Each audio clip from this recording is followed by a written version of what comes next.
I'm telling you, it's definitely a precursor artifact.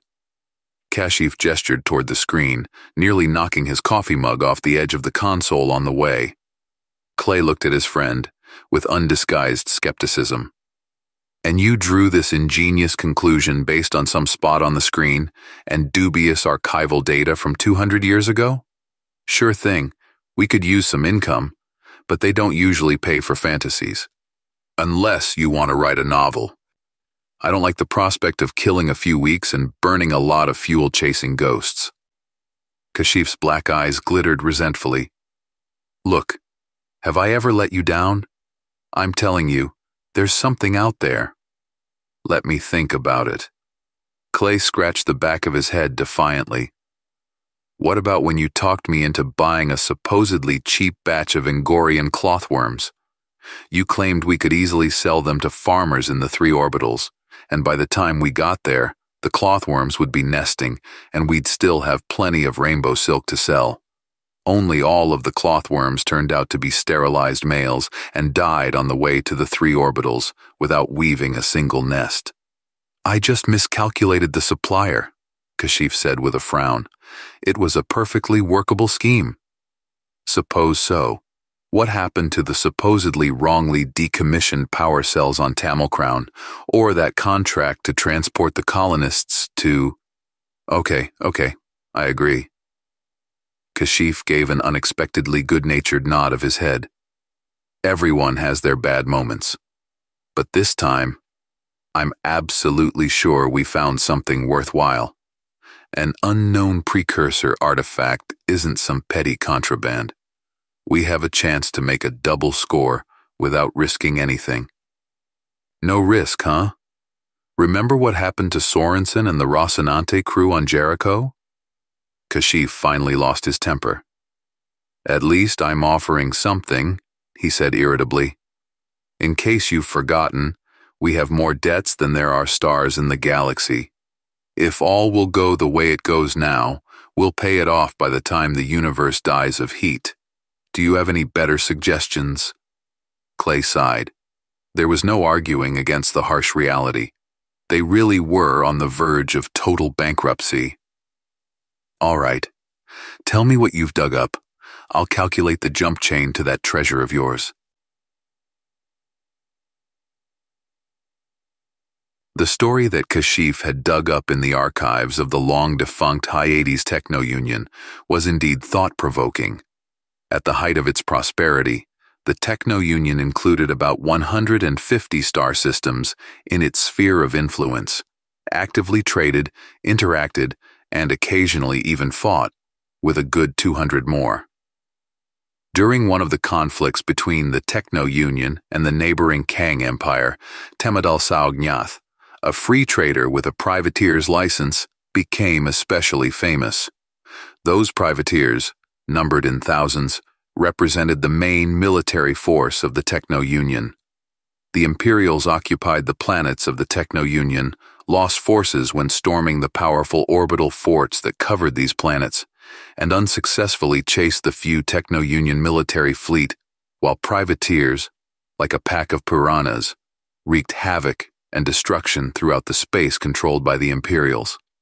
Individual support ships, transports, supply bases, small garrisons on occupied planets, and even small caravans fell victim to them. The privateers were not too rampant. Captured Imperial subjects were either sent to internment camps or eventually exchanged for captured Techno-Union citizens. But it didn't make the Imperials feel any better. Eventually, the Empire gave up. Its extremely centralized machine was too big and clumsy to react to the countless bites of the privateers. The Imperials retreated into their borders and signed a compromising treaty with the Techno-Union. After another 100 years or so, both the Techno-Union and the Empire ceased to exist, having been transformed into other interstellar entities, and the history of their conflict settled into dust in the archives. The story of Temadal Saognath that Kashif unearthed in those archives was quite remarkable. While the other privateers could be compared to piranhas, Saognath was a true shark. The most amazing thing was that he seemed to be able to strike the Imperials almost simultaneously in several places at once, sometimes tens or even hundreds of light years away. Even modern jump engines couldn't reach such speeds, still dependent on multiple nodes that took a long time to travel between.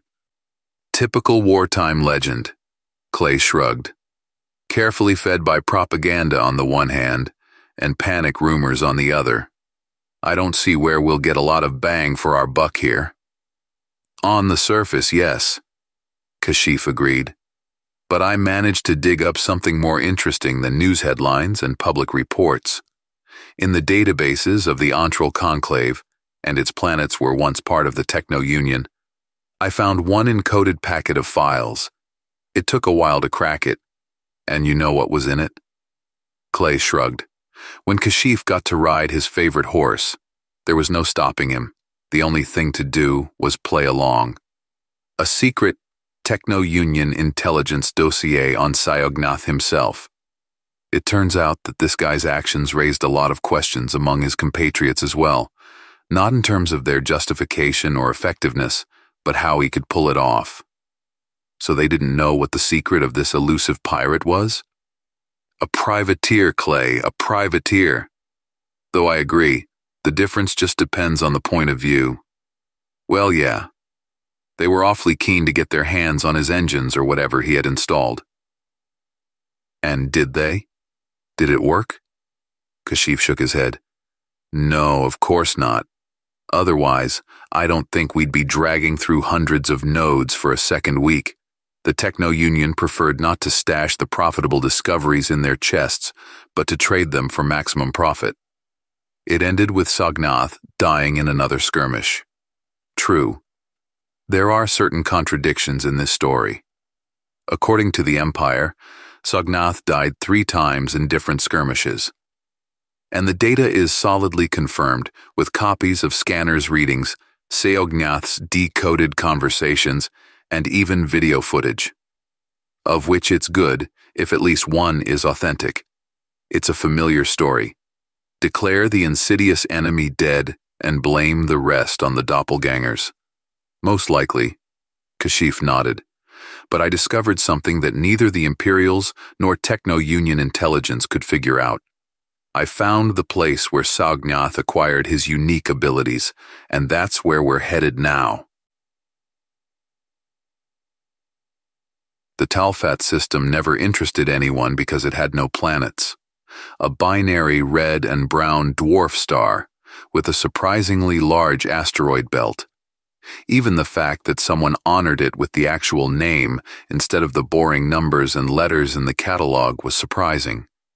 From what Kashif had been able to dig up, Tamad al-Sognath had been the first person to visit Talfat. The logbook of the Moang, Sognath's ship, was not preserved, but the records of the Techno-Union trading station, where Seognath regularly visited to resupply, showed that the ship had experienced some sort of malfunction, which had forced it to temporarily drop out of jump mode just inside the Talfat system. At that point, the war was in its 2nd year, and Seognath had been involved from the beginning but hadn't really stood out. However, almost immediately after his visit to Talfat, he quickly became a legend. What makes you think it was in this system that he found his magic secret? Clay asked. The old habit of skepticism about Kashif's discoveries was breaking through. I realize the evidence is purely circumstantial and not very reliable, given how much time has passed, Kashif said. But I finally found something else. Oh yes, I forgot. Your amazing blur on the ancient stereo image. It's not just a smudge. It's an authentic image that one of the Moang crew accidentally attached to a personal email shortly after visiting the system. The one I showed you is indeed very poor quality, but I found another copy. Look. A picture of the double-star Talfat appeared on the main screen in the control room. The blurry dark spot that had obscured the stars within, Clay mentally zoomed in. A few astronomical units of the red dwarf, the system's main star, was now visible in great detail. Clay whistled. Wow, if this isn't a fake, then… Kashif grinned triumphantly. The structure could be called an artificial planet if it had at least some remote resemblance to the spheroid. However, it looked more like a parabolic antenna bowl, about the diameter of Mars. Even Clay immediately recognized the typical precursor design by its distinctive dark metal and many obscure protruding parts of mysterious purpose. Looks like they might actually pull off a double score this time. I'm pretty sure that's the landing pad, Kashif said, pointing to an ample, relatively flat space in the center of the giant bowl. That's probably where Sayognath landed. Look, it's like there are entrances to the interior around the edges.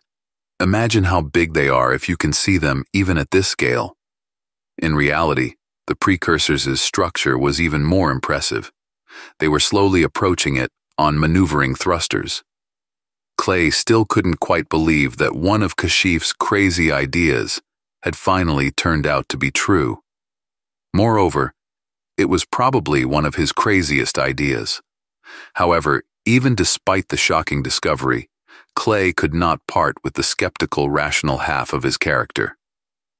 Just because Sayognath found something here doesn't mean we'll find it here too.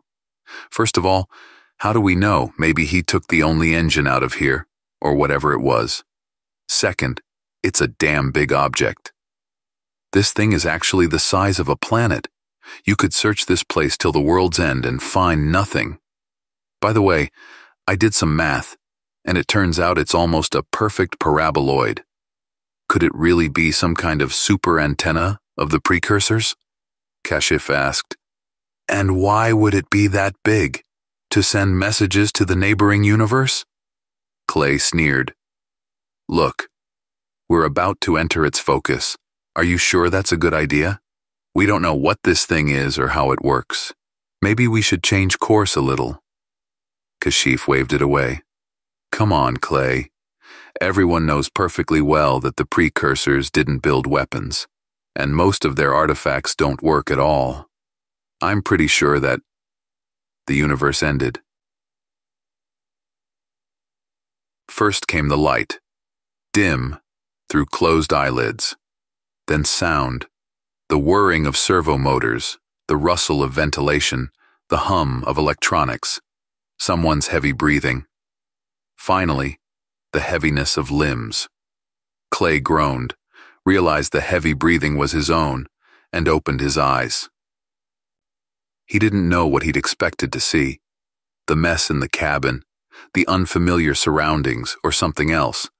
But the picture that came to his eyes was completely ordinary. The lights were lit with a steady, slightly yellow glow. The data streams were tickling on the control screens, the indicators on the control panel were gleaming, and Kashif was sitting on the floor, looking around with a dazed look. What was that? He asked. I kind of blacked out. It was like the lights in my head had been turned off. Clay shook his head and stood up. So did I. It looks like your precursor dish that didn't work hit us with something, just as we were coming into the paraboloid's focus. Did you turn off the screen? Kashif shrugged. I don't remember. Maybe I accidentally hit a button when I blacked out. Clay pressed a few keys, and the large screen reappeared with the image of the external cameras. Both astronauts stared at the sight before them. It can't be, Kashif finally said, stunned, as Clay frantically flicked switches on the console and typed commands. It can't be? Clay pressed enter one last time, read another batch of data from another display, and sank tiredly into the pilot's chair. Well, you're wrong, he said. It's not a hallucination or an optical illusion, but I don't know how is that possible. On the screen was a large, roughly cylindrical ship covered with a fringe of antennas and service superstructures. According to the instruments, it drifted slowly toward the giant paraboloid at exactly the same speed as the ship Kashif and Clay were on. The mass, the energy pattern, and even the cladding's coloring matched. They were looking at their own ship from the outside. The call light on the console flashed desperately. A short-range connection. Clay glanced over to Kashif. "Don't answer it," Kashif exclaimed, almost pleadingly. But Clay pressed the key. Another copy appeared on the video link screen. It showed the cockpit, the control panel, and two chairs, with a man sitting in one and another standing behind him, looking directly into the screen. Clay and Kashif. "Let's not waste time with oohs and ahs," Kashif 2 said. "From the look of you, you woke up late and haven't had time to think yet, so I'll save you the time and energy. This is not a hallucination, nor is it fake. We now have the answer to how Seognath was able to be in multiple places at the same time. It's straightforward, he really was there. It's not hard to do when you and your ship exist in multiple instances at once, hence the several confirmed reports of the Moang's destruction." Clay's mind raced, searching for another rational explanation, but he shattered at the realization that the words the Kashif doppelganger had just spoken were the most rational explanation. The precursor artifact turned out to be a duplicator, quite a working one, as they had just witnessed. "The artifact worked when we entered its focus," Kashif 1 said. Clay thought he gathered himself pretty quickly. His partner had always had a flexible mind. "Apparently, we blacked out when it started scanning the original. Then he put our copy, you, back together, and we came to our senses." "That depends," Kashif 2 said from the screen. "What makes you think you're the originals? Just because you woke up later? Maybe that's just a sign of the copy loading? Both ships are equidistant from the focus." "But we remember very well that we were here first," Clay said. "So do we," Clay 2 answered him. "That makes sense. An exact replica would have the full memory of the original. But how do you tell who is the original and who is the copy?" "I don't think that's the most pressing question," Clay 2 said. Clay was surprised, but quickly realized it wasn't a mind reading. If they're identical, their minds should flow in roughly the same direction, at least until they've had different life experiences. The same goes for how we will divide future profits. The thing is, something is going on in the focus. It looks like a new ship is about to materialize there.